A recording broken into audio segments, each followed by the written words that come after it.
O, 107 il əvvəl Azərbaycanın istiqlal ideyasını formalaşdıran əsas simalardan biri idi. Xalq Cümhuriyyətinin hüquqi təməlini qoydu.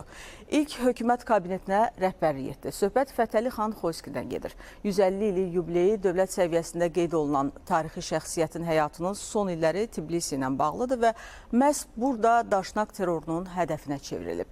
Gürcüstan üzrə xüsusi müxbirimiz Ruslan Həsənov Xoyskinin qətlinin indiyədək az bilinən məqamlarını araşdırıb. İzləyək.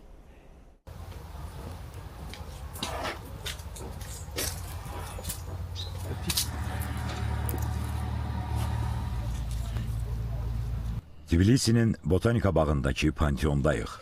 Bura görkəmli Azərbaycanlıların uyuduğu məkandır. Cümhuriyyətin banilərindən Fətəli xan Xoyski də burada dəfn olunub. Onun ölümü adi ölüm olmayıb. Xoyski qətlə yetirilib. Bu, bir xalqın azadlıq səsini susturmaq cəhdi idi.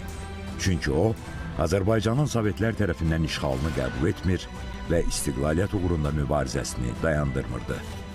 Xoyski və Cümhuriyyət dövrünün Ədliyyə naziri Xəlil Vəfas Məmmədov 19 iyun 1920-ci ildə axşam saat 11-də qarşıda yerləşən Pikadilli kinoteatrından çıxıb Olginskaya küçəsi boyunca yaşadıkları mənzilə doğru hərəkət edərkən, indiki Merab Kostava küçəsi, bəli, hərəkət edirlər və onlar Daşnak Sütun Partiyasının iki terrorçusu tərəfindən izləndirlər.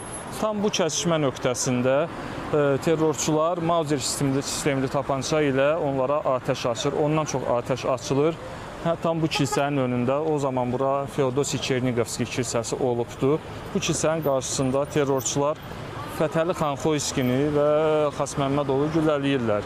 Yəni adları bəllidir o terrorçular? Aram Yerkanyan və Misak Kirakosyan. Terrorçular Qriboyedov küçəsi boyunca izdihama qarışaraq izlərini itirirlər. Qətil Nemezis əməliyyatı planına daxil idi. 1918-ci il mayın 28-də Azərbaycanın istiqlalını elan edən hökumətin tərkibini məhz Fətəli xan Xoyski Tiflisdə açıqlamışdı. Dünya paytaxtlarına göndərilən rəsmi radioqramda ilk dəfə Azərbaycan Respublikası ifadəsi onun imzası ilə yer almışdı. Məhz buna görə Xoyski kimi tarixi simalar Daşnak planlarının qarşısında ən böyük maneə sayılırdı.